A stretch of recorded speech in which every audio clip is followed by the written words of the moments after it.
Hello everyone, সুপ্রভাত। কেমন আছো তোমরা সবাই? আশা করছি সবাই খুব ভালো আছো। আমিও আগের থেকে অনেকটাই ভালো আছি। আর আজকের দিনটা হলো শ্রাবণ মাসের দ্বিতীয় সোমবার। সকাল থেকে উঠেই দেখছি দেখো কী পরিমাণে বৃষ্টি শুরু হয়েছে। সকাল থেকে বলবো না, আগের দিন রাত থেকে মুষলধারে বৃষ্টি শুরু হয়েছে। ঘুম থেকে উঠেই দেখছি চারিদিকে পুরো থমথমে জলে ভরে গেছে। এই যে পিছনে যে জায়গাটা দেখতে পাচ্ছ, এখানে কিন্তু শুকনো মাঠ মতন। এখানে মানে ওই দেখতেই তো মানে গরু বাঁধা থাকতো, কিংবা বাচ্চারা এখানে টুকটাক এসে ওই পেয়ারা চুরি করতে আসতো ওই পাড়ের বাগানটাতে। সকালে উঠে দেখছি পুরো পুকুরের মতন জলে ভরে গেছে, আর আকাশে পুরো একদম মেঘলা মেঘলা ওয়েদার। আর আজকে যেহেতু আমি শিব মন্দির যাব, সেই জন্য অনেক সকালবেলা উঠে পড়েছি। ঘড়িতে এখনই 6:30 পৌনে 7টার মতন বাজবে। উঠছি করে একটু দেরি হয়ে গেছে বলতে পারো। আগে যেরকম 5টা 5:30 বাজলেই আমার ঘুম ভেঙে যেত, তবে যেখান থেকে আমার জ্বরটা হয়েছে না, সেখান থেকে দেখছি অত তাড়াতাড়ি উঠতে ইচ্ছে করে না। শরীর যেন মানে নড়তেই ইচ্ছে করে না, মানে এতই অলসতা কাজ করছে। হয়তো শরীরটা দুর্বল বলে এরকম লাগছে। তোমরা অনেকেই বলেছো যে দীপা তুমি একটু নুন চিনির জল খাবে, তাহলে দেখবে ভালো লাগবে। আমি তোমাদের কথা মতন আজকেও কিন্তু নুন চিনির জল করে নিয়েছিলাম 1 বোতল, আর সেটাই কিন্তু একটু একটু করে কাজ করছি, আর একটু করে ওই জলটাই খাচ্ছিলাম সারাদিনে। তো যাই হোক, এখন এই যে উঠে বাসি জামা কাপড় ছেড়ে নিয়েছি, আর তারপরে এই যে ব্রাশ করে নিচ্ছি, আর টুকটুক করে জানালাগুলো খুলছি এদিক ওদিক করে। তো এখন একটু বৃষ্টিটা থেমেছে, ভাবলাম উঠোনটা ঝাঁট দিয়ে আসবো। তারপর মনে হলো যে না, উঠোনে এমনিতেও মানে জায়গাটা পুরো স্লিপ হয়ে রয়েছে, পুরো শ্যাওলা ভরে গেছে, তার উপরে টিপটিপ করে বৃষ্টি পড়ছে। এই বৃষ্টিতে আমি আর ভিজবো না। অলরেডি 5-6 দিন এই জ্বর করে যা ভুগেছি, এখন খুব সাবধানেই রয়েছি। তো মোটামুটি আমি মেন গেটটা হালকা করে খুলে রাখলাম, যেহেতু একটু পরেই চিকুর পাপা বার হবে সেই জন্য। আজকে না সকালবেলা কিন্তু চিকুর পাপাকে সেরকম আর কিছু টিফিন বানিয়ে দিইনি, মানে নর্মালি আর কি সকালে চা করে দিয়েছিলাম। আর আমি যেহেতু মন্দিরে যাব, আর মন্দির মোটামুটি 9টার পরই খোলে, তবে বেশিক্ষণ খোলা থাকে না, ওই 9:30 পর্যন্ত খোলা থাকে। আর আজকে যেহেতু সোমবার, তো সেই জন্য আজকে অনেকক্ষণ পর্যন্তই খোলা থাকবে। আর এই মন্দিরটাতে না এত সুন্দর এখানে পুজো দেওয়া হয়, অঞ্জলি দিতে পারি, নামগোত্র বললে না খুব সুন্দর করে কিন্তু ব্রাহ্মণটা ঠাকুর পুজো সেরে দেয়। ওই 1 সপ্তাহ আগে মতনই সকালবেলা উঠেই কিন্তু আমি রান্না বসিয়ে দিতাম। আগের দিন রাত্রিবেলা সমস্তটাই জোগাড় করে রাখতাম। মোটামুটি সকাল 9টার মধ্যে কিন্তু আমার রান্না বান্না কমপ্লিট হয়ে যেত, চিকুর পাপাও বেরিয়ে যেত। তবে এখন না মানে এগুলো আর অত তাড়াতাড়ি করতে পারছি না এই কদিন, আর শরীরটা খারাপ বলে সেই জন্য। আর এমনিতেও চিকুর পাপা আগে যেখানে সকাল 9টার সময় বার হতো, আর এখন যেহেতু ও হেঁটেই যাতায়াত করছে, মানে বাসে করে যাতায়াত করে, যার জন্য 8:30টায় বেরিয়ে যাচ্ছে। যার জন্য আমাকে অনেক সকালবেলা উঠতে হবে, মোটামুটি ভোর 5টায় উঠলে তবেই আমি ওকে রান্নাবান্না করে দিতে পারবো। তো সেই জন্য না এখন করে ওকে আর ভাত তরকারি সেভাবে দিতে পারছি না, নর্মাল টিফিনই রুটি তরকারি কিংবা স্যান্ডউইচ এইভাবেই বানিয়ে দিচ্ছি। তবে ভাবছি আর 2-1টা দিন বাদে আবার ভোর 5টা থেকে উঠে রান্নাবান্না করে দেব, তাহলে আমারও সুবিধা হবে, আর ওরও তাহলে লাঞ্চ টাইমে অন্তত একটু ভাত খেতে পারবে। তো মোটামুটি দেখা যাক, আর 2টো দিন রেস্ট নিই তারপরে আর কি। তো এরপরে না আমি ভাবলাম যে চলো আমি তো রান্নাঘরের দিকে চলে যাব, একটার পর একটা রান্না করতেই থাকবো। আর এই কদিন বললাম না জ্বর ছিল বলে মাথায় শুধু তেল দিয়েছি, আর উষ্ণ গরম জল করে না মাথা থেকে ঢালতে হয়েছিল, তাহলে ওই ঠান্ডাটা সেরে গেছিলো। সত্যি কথা, মানে এত ঠান্ডা লেগে গেছিলো না, মাথা ব্যথা ভার হয়ে থাকতো। তো ডক্টর বলেছিল যে ঠান্ডা জল আর গরম জল একটুখানি মিক্সড করে মাথায় ঢালতে, তাহলে ঠান্ডাটা সেরে যাবে। তো ওইভাবে দিয়ে না চুলগুলো পুরো চিটচিটে ভাব হয়ে গেছে গরম জল দিয়ে। তো সেই জন্য ভাবলাম আজকে আমি একটু শ্যাম্পু করব। আর এখন এই যে নারকেল তেল হালকা করে মাসাজ করে রেখে দিচ্ছি। আমি চুলে খুব একটা কিন্তু তেল ব্যবহার মানে করি না বললেই চলে, খুব কম আর কি দিই। তো সেই জন্য ভাবলাম মোটামুটি আমি 1-1.5 ঘন্টার জন্য একটু তেলটা মাসাজ করে রাখি। আর চুলের জন্য তো তেল খুবই উপকার, তবে সেভাবে তো আর দিতে পারি না, ওই 1-1.5 ঘন্টার জন্য ঠিক আছে। তো মাসাজ করে এখন আমি চুলটাকে বেঁধে নেব। আর তারপর চলে এসেছি রান্নাঘরে, একে একে সমস্ত কাজকর্মগুলোকে সেরে নেব, তারপরে আর কি বেলার দিকে স্নানটা সেরে নেব। আর এখন এই যে চিকুর পাপার জন্য চাটাও বানিয়ে রাখছি, আর চা করতে করতেই কিন্তু ও উঠে পড়েছিল, তারপর ওকে আমি চাটা দিয়ে দিয়েছিলাম। আর চিকু উঠলে দুধটা ফুটিয়ে রাখবো, ওর জন্য এখন করে একটু পিডিয়াশিওরটা দিচ্ছি।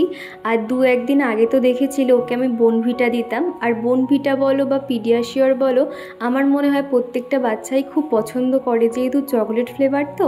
বিশেষ করে আমাদের চিকু তো যখন ওকে বোনভিটা দিতাম তখন ওকে বলতাম যে তুমি চকলেট দুধ খাবে নাকি দুধ বিস্কুট খাবে, ও কিন্তু সাথে সাথেই বলতো যে চকলেট দুধ খাবে। তো সেই জন্য আমারও খুব একটা অসুবিধা হতো না, সকালে ঘুম থেকে উঠলেই ওকে বোনভিটা দিয়ে দিতাম। তবে এইবারে কিন্তু বোনভিটাটা শেষ হয়ে যাওয়ার পরে পিডিয়াশিওরের যে প্যাকেটগুলো হয়, 2টো প্যাকেট এনেছে, ওটাই এখন চিকুকে আমি দিয়ে দিই। তো পরের কোনো একটা ভিডিওতে তোমাদেরকে অবশ্যই দেখিয়ে দেবো। আর অর্পিতা বলেছো যে চিকু কিন্তু তোমাকে ডিস্টার্ব করে না তুমি যখন কাজ করো। চিকু সত্যি কথা গো, ও অনেক বোঝে, মানে অনেক শান্ত বলতে গেলে হয়। দেখো প্রত্যেকটা মায়ের কাছে তার সন্তান মনে হয় খুব দুষ্টুমি করে, খুব বদমাইশি করে, কিন্তু অন্যরা যখন বলে যে চিকু অন্য বাচ্চাদের থেকে একটু শান্ত, তখন মনে হয় হ্যাঁ সত্যি হয়তো চিকু শান্ত। আর সত্যি কথা বলতে আমি যখনই কোনো কাজকর্ম করি চিকু কিন্তু অতটাও বদমাইশি করে না, একটু হাঁকাবকা করলে কিন্তু ও সেখানে আর থাকে না, ও ওর মতন মানে বসে খেলা করতে থাকে। আর ও তো যেহেতু দেখে না যে মা এখন কাজ করছে, ওকে বললে বোঝে, এতটুকু বয়স থেকে চিকু এত বোঝে না, কি বলবো তোমাদের। এবারে চলো দুপুরের কি রান্নাবান্না করব সেগুলো এখন সবজি এখনই ধুয়ে কেটে তোমাদেরকে তারপর দেখাচ্ছি কি রান্না হবে। দুপুরে রান্নার জন্য সমস্ত সবজি ধোয়া কাটা হয়ে গেছে। এই যে আলু ভাজার মতন সরু সরু আলু কেটেছি, এটা হচ্ছে কি করব তোমার ঢেঁড়স আলু ভাজা করব। আর এই যে ঝিঙে আলু দিয়ে মাছের ঝোল করব। আর এই উচ্ছেটা না মানে হলুদ হয়ে যাচ্ছিলো বলে মানে উচ্ছেগুলোকে সরু সরু পিস করে নিয়েছি, ভাজা করব। আর এই যে ঢেঁড়স আর এই যে আলু ভাজা, মোটামুটি রান্নার জন্য যা সবজি লাগবে সমস্তটাই কিন্তু আমি জোগাড় করে নিয়েছি এদিকে। তো মোটামুটি রান্নার সময় এরকম জোগাড় করা থাকলে না অনেকটাই কিন্তু সুবিধা হয়। তবে মশলাপাতি এখনও পর্যন্ত কিছু রেডি করা হয়নি। আর এই যে এদিকে মাছটা রয়েছে, মাছটাও সুন্দর করে ম্যারিনেট করে রাখবো। আর একদিকে ভাত বসিয়ে দেবো। তো চলো ঝটপট রান্নাটা শুরু করে দিই, তারপরে আর কি স্নান করব, ঠাকুর পুজো করব, এই আর কি। আর এদিকে খানিকটা চিকেন বার করেছিলাম, তো ভাবলাম যে না আজকে চিকেনটা রান্না করব না, এমনিতে অনেক কিছু হয়ে যাচ্ছে, সেই কারণে আর কি। তো এটা এখন ফ্রিজে রেখে দিয়ে আসবো। তো চলো। আর বাইরে দেখো, বাইরে শুরু হয়েছে ঝিরিঝিরি বৃষ্টি, দেখতে পাচ্ছ। আর ওই যে দেখো আমাদের সেই লালু ভুলুটা এসে গেছে। তো মোটামুটি আমার রান্নাঘরটা একটু অগোছালো হয়ে আছে, তো চলো ঝটপট গুছিয়ে নিই। আর এই যে নিচে বসে সবজি কেটেছিলাম, তো এই সবজিটাও এবারে মানে এই সবজির খোসাগুলো ফেলে দিয়ে আসতে হবে, টুকটাক এদিক ওদিক অগোছালো হয়ে আছে। ঝর্ণা সিং আইডি থেকে আমার এক বোনু কমেন্ট করেছে, দীপা দিদি ভাই আমি সোনা, তোমার ভিডিও অনেক ভালো লাগে, আমি আর আমার মা রোজ তোমার ভিডিও দেখি, আমার তরফ থেকে তোমার অনেক ভালোবাসা রইল। তো থ্যাংক ইউ সোনা, এইভাবে আমাদের পাশে থেকো। আর প্রথমবার তোমার কমেন্ট পেয়ে ভীষণ ভালো লাগলো। আর এদিকে দেখো আগের দিনের এক ঝুড়ি বাসন ছিল, তো সেগুলো ভাবলাম যে না এখন আর গুছিয়ে রাখার মতন টাইম নেই, আগে ভাতটা বসিয়ে দিই, তারপর টুকটুক করে কাজকর্ম করতে থাকবো। যেহেতু ভাতটা করতে একটু বেশি যা সময় লাগে, আর যেহেতু আমার সবজি ধোয়া কাটা আছে, মানে দুপারে বসিয়ে দিলেই ঝটপট আমার রান্নাও হয়ে যাবে, সেই কারণে আর কি। তো ভাবলাম যে না আগে বাসনটা থাক, আগে আমি চালটা বার করে রাখি। আর প্রিয়াঙ্কা দিদিভাই বলেছে তোমার সিম্পলি লাইফস্টাইল কিন্তু খুব ভালো লাগে, কিছু কিছু মানুষজন থাকে যারা টাকা খরচ করে বিলাসবহুল জীবনযাপন করে আনন্দ পায়। তো জানো তো প্রিয়াঙ্কা দি, তোমার এই কমেন্টটা পেয়ে ভীষণ ভালো লাগলো। আর আমি তো সবসময় বলি আমি আমার সিম্পল লাইফস্টাইল যেটা আর কি থাকে, বা আমি যেমনভাবে আর কি আমার সংসারটা সামলাই সেগুলোই তোমাদেরকে শেয়ার করি। আমি এক্সট্রা কোনোভাবে যেটা তোমাদের ভালো লাগবে কিংবা আমি যে যে তোমাদেরকে দেখানোর জন্য সেই কাজটা করব বা সেইভাবে থাকবো এরকম কিন্তু না। আমি যখন যেভাবে থাকি আর যখন যেরকমভাবে কাজকর্ম করি সেইগুলোই তোমাদেরকে তুলে ধরি। আর তোমরা এই সিম্পলি লাইফস্টাইলটাকে দেখেছি বেশি পছন্দ করো, যেটা আমার খুব ভালো লাগে। এইভাবে তোমরা আমার পাশে থেকো। আর আমি সত্যি কথা বলতে কখনো ভাবিনি যে আমার এই সাধারণ জীবনযাপন তোমরা এতটা পছন্দ করবে, এত ভালোবাসবে। যেহেতু আমার ফ্যামিলি মেম্বার বলতে আমরা মাত্র 3 জন। সারাদিন আমি আর আমার চিকু সারাদিন সময় কেটে যায়, তাও যে আমাদের এই দুটো মানুষকে যে তোমরা এত পছন্দ করো, এত ভালোবাসো, সত্যি ভাবলেও ভীষণ ভালো লাগে। সমস্তটাই আমার ঈশ্বরের দয়া আর কি। তো মানে ভগবানের কাছে আমি তো এটার জন্য অনেক থ্যাঙ্কফুল থাকি যে ওনার জন্যই আমি তোমাদের ভালোবাসা পেয়েছি, তোমাদের সাপোর্ট পেয়েছি। তো এইদিকে মাছগুলোকে আমি নুন হলুদ মাখিয়ে নিয়েছি। এরপরে একটু একটু করে ভেজে নেব, বেশি ভাজবো না, যেহেতু ঝিঙে আলু দিয়ে মাছের ঝোল না, একটুখানি হালকাভাবে মাছগুলো ভাজলে বেশি ভালো লাগে। আর তারপরেই কিন্তু আমি একটু এখানে মিল্কশেক বানিয়ে নিয়েছিলাম। আগের দিনকে না একটু ড্রাই ফ্রুট ভিজিয়েছিলাম, ওই কাজু কিশমিশ আলমন্ড যে আর কি অনেক রকমের যে ড্রাই ফ্রুটগুলো ছিল সেইগুলো দিয়েছি, সাথে কলা, একটা আপেল দিয়েছি। আজকে আর আম ছিল না, সেটা দিয়েই আর কি মিল্কশেকটা বানিয়ে নিয়েছিলাম। তারপরে আমি মোটামুটি 2 গ্লাস মতন হয়ে গেছে, যেহেতু অনেকটা দুধ দিয়েছিলাম। তো এখন এটা ফ্রিজে রেখে দেব, আর মন্দির থেকে এসেই তারপর আমি খেয়ে নেব। তারপরে আমি একে একে সমস্ত মাছগুলো ভেজে নিয়েছিলাম। প্রথমেই কিন্তু ঝিঙে আলু দিয়ে মাছের ঝোলটা বানিয়ে নেব, তারপর এদিকে ভাতটা হয়ে গেলে এই পাশে এইদিকে বসিয়ে ভাজাভুজিগুলো তাহলে সেরে নিতে পারবো। আর আশুতোষ চক্রবর্তী আইডি থেকে এক বন্ধু আমাকে বলেছো আমিও চেষ্টা করি জানো তো তোমার মতন করে সাজিয়ে তুলতে, আমার সংসারটাকে গুছিয়ে কাজ করতে খুব ভালো লাগে তোমার ভিডিও দেখতে। তো থ্যাংক ইউ গো, এইভাবে পাশে থেকেও। আর তুমি নিশ্চয়ই পারবে, চেষ্টা করো। আমরা মেয়েরা না পারি না বলে কিন্তু এমন কোনো কাজ নেই, আমরা চাইলে কিন্তু অসাধ্য সাধন করতে পারি। আর আমাদের যদি সংসারের প্রতি একটা মায়া থাকে, ভালোবাসা থাকে না, তাহলে দেখবে নিশ্চয়ই আমরা যেরকম নিজেরা সাজগোজ করতে খুব পছন্দ করি, ঠিক সেরকমই কিন্তু নিজেদের সংসারটাকে আমরা গুছিয়ে রাখতে নিশ্চয়ই পারবো।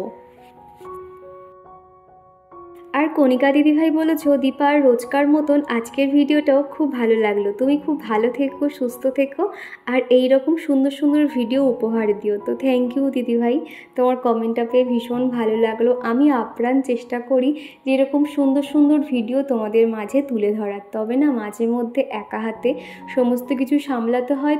তো যার জন্য আমি একটু টাইমটা মেনটেন করতে পারি না। তবে তোমাদের সকলের কাছে একটাই রিকোয়েস্ট আছে যে যখনই ভিডিও দিই না কেন তুমি তোমাদের সময় মতন করে একটু ভিডিওটা দেখে নিও, তাহলে আমার ভালো লাগবে।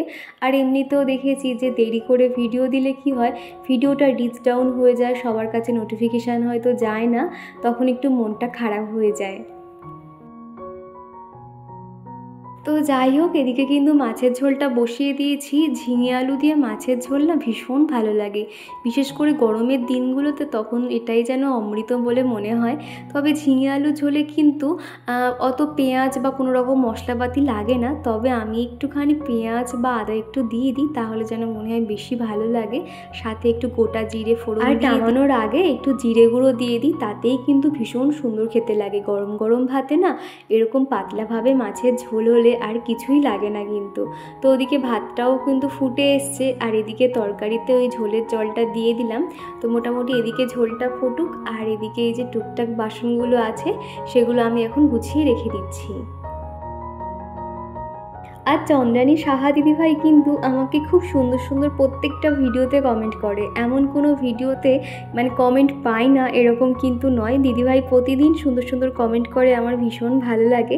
তো সেরকমই দিদিভাই লিখেছে, হাই দীপা, তোমাকে আমার খুব ভালো লাগে। জানো দীপা, তোমাকে একদিন না দেখলে দিনটা আমার ভালো যায় না, তোমাকে একটু দেখলে, তোমার কথা শুনলে মনটা ভালো হয়ে যায়। তুমি এমনই মিষ্টি থেকো, তোমার সব ভ্লগগুলো দেখি, আমিও চেষ্টা করি সেইভাবে কাজ করার, তবে তোমার মতন অত সুন্দর হয় না। তুমি ভালো থেকো, শরীরের যত্ন নিও। তো আরও অনেক কিছুই লিখেছে দিদিভাই। তো থ্যাংক ইউ দিদিভাই, তুমি যে এত সুন্দর সুন্দর কমেন্ট করো আমার ভীষণ ভালো লাগে। আর তুমিও নিশ্চয়ই পারবে, দেখবে আস্তে আস্তে চেষ্টা করো, নিশ্চয়ই পারবে। একদিনে তো হয় না, একদিন নিশ্চয়ই পারবে। আর এদিকে কিন্তু মাছের ঝোলটা হয়ে গেছে। নামানোর আগে সামান্য একটু চিনি দিয়ে দিয়েছিলাম, তাহলে একটু বেশ ভালো লাগে, মিষ্টি মিষ্টি ভাব হওয়ার জন্য নয়, দেখবে একটা বেশ সমস্ত কিছুর মশলার একটা ব্যালেন্স থাকে, তো সামান্য একটু চিনি দিয়ে দিয়েছিলাম। তারপরে কিন্তু আমি তরকারিটা নামিয়ে নিয়েছি। এরপরে একে একে ভাজাভুজিগুলো আমি সেরে নিয়েছিলাম অফ ক্যামেরাতে, সেগুলো আর শেয়ার করলাম না। একটু পরেই তোমাদেরকে দেখিয়ে দেবো কী কী রান্নাবান্না করলাম। তারপরে কিন্তু আমি গ্যাস কাউন্টার টপটাও কিন্তু পরিষ্কার করে নিচ্ছি। আজকে না ভিম লিকুইড দিয়ে পুরো সেলফটা মুছে দিয়েছি। একার সময় নিমাইল দিয়ে মুছে নিই, তবে আজকে ভিম লিকুইড আর স্কচ ব্রাইট দিয়ে প্রত্যেকটা জায়গা ঘষে নিয়েছি। কেন জানো তো, যেহেতু এখানে মাঝে মধ্যে সবজি কাটা হয় কিংবা পেঁয়াজ আদা রসুন কাটা হয়, তো যার জন্য একটু তেল তেলে ভাব চলে আসে। তবে একদিন বা দুদিন ছাড়া ছাড়া যদি একটু স্কচ ব্রাইট দিয়ে ঘষে নেওয়া যায় না, তাহলে দেখবে কোনো রকম তেল তেল ভাব থাকে না, একদম কিন্তু পরিষ্কার থাকে। তো সেরকমই আর কি স্কচ ব্রাইট দিয়ে ঘষে নিয়েছি ভিম লিকুইড দিয়ে, তারপর শুকনো কাপড় দিয়ে মুছে নেব। আর আমি যখনই রান্নাঘর পরিষ্কার করি, এদিকে যে আমার র্যাকটা রয়েছে কিংবা যে ট্রের মধ্যে এই যে মশলাপাতির কন্টেনারগুলো রাখি, সেগুলো সরিয়ে সরিয়ে মুছে নিই, তাহলে কিন্তু একদম পরিষ্কার থাকে, কোনো রকম টিকটিকি দেখবে নোংরা করে না, কিংবা ওদিকে যে মাকড়সার জাল ফালগুলো থাকে সেগুলো কিন্তু আর হয় না।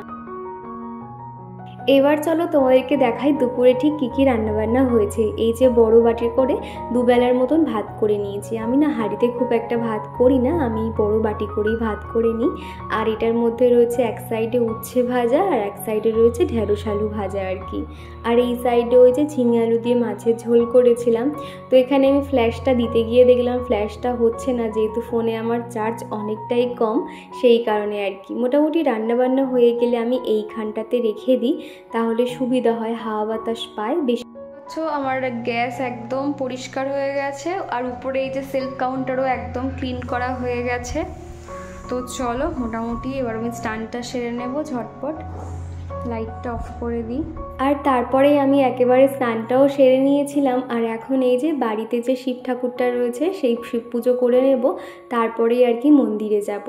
এই যে শ্রাবণ মাসের দিনগুলোতে না আমি কিন্তু আগে মানে আগের বছর আর কি বাড়িতেই আর কি শিব পুজো করতাম। আর তখন তো মন্দিরটা অনেকটাই দূরে ছিল, তবে এখন যেহেতু বাড়ির কাছে হয়ে গেছে, আগে ভাবতাম প্রত্যেক সোমবার যাব মন্দিরে, তবে প্রত্যেক সোমবার তো যাওয়া সম্ভব হয় না। আমি ভেবে আছি শ্রাবণ মাসের প্রত্যেকটা সোমবার আমি শিব মন্দিরে যাব আর কি। কেননা এই যে শ্রাবণ মাসটা ভীষণ ভালো মাস আর কি, এই সময় কিন্তু ভোলানাথ আমাদের সমস্ত মনস্কামনা পূরণ করে, যার যেটা চাহিদা বলতে পারো। তো সেই জন্যই আর কি আমি খুব ভালোভাবে নিষ্ঠাভাবে পালন করি। খুব বেশি যে আহামরি জিনিস দিয়ে ভোলানাথকে না সেবা করতে পারলেও আমি খুব মানে মন প্রাণ দিয়ে আর কি ভগবানের সেবা করি। আমি আমার মতন করে ঠাকুর পুজো সবসময় দিয়ে জানি না এতে ভগবান কতটা সন্তুষ্ট হয়, তবে আমি আমার 100% দিয়েই কিন্তু আমি সবসময় ভক্তি ভরে পুজো দিয়ে থাকি। তো আমার এই ছোট্ট ঠাকুর ঘরটা তোমরা অনেকেই দেখেছি ভীষণ পছন্দ করো, এমনকি তোমরা অনেকেই বলেছো আমার এই ঠাকুর ঘরে একটা প্রাণ আছে, তোমরা দেখলে বেশ বুঝতে পারো। সত্যি কথা আমারও তাই মনে হয় গো। আমার এই ছোট্ট ঠাকুর ঘরে না আমি যখন যেটা আমি প্রার্থনা করি, ভগবান কিন্তু সেটা দেরিতে হলেও আমার সেই ইচ্ছেটা ঠিক কিন্তু পূরণ হয়ে যায়। তো যাই হোক, এদিকে কিন্তু ভোলানাথকে আমি স্নান করিয়ে দিয়েছি, আর আমি একটা ঘটিতে পঞ্চামৃত বানিয়ে নিয়েছিলাম। আর তার আগে ভোলানাথকে ঘি মধু মাখিয়ে কিন্তু ভালো করে ঘষে মানে স্নান করিয়ে দিয়েছিলাম। তারপরে নর্মাল আর কি জল দিয়ে ভালো করে স্নান করিয়ে দিয়েছি। তারপর একটা শুকনো কাপড় দিয়ে মুছে দিয়েছি। আর এখন এই যে চন্দনের ফোঁটা দিয়ে দিচ্ছি।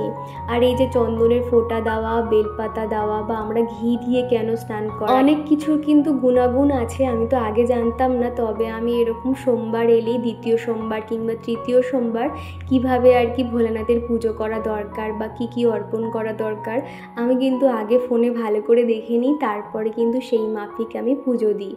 তো যাই হোক, এদিকে আমি প্রত্যেকটা বেলপাতাতে দেখো এরকম আমি চন্দনের ফোঁটা দিয়ে দিচ্ছি।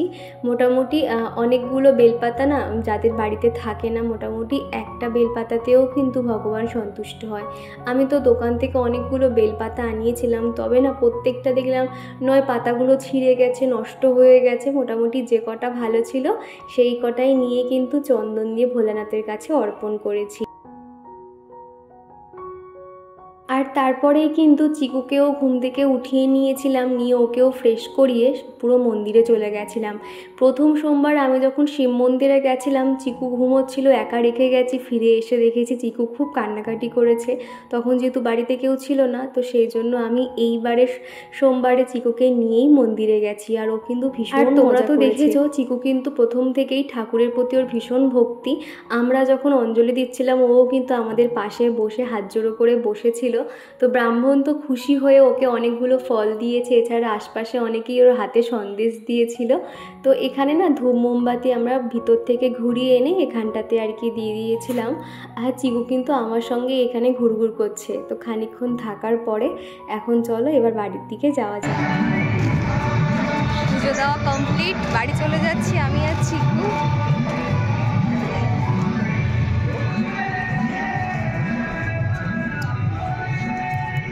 চল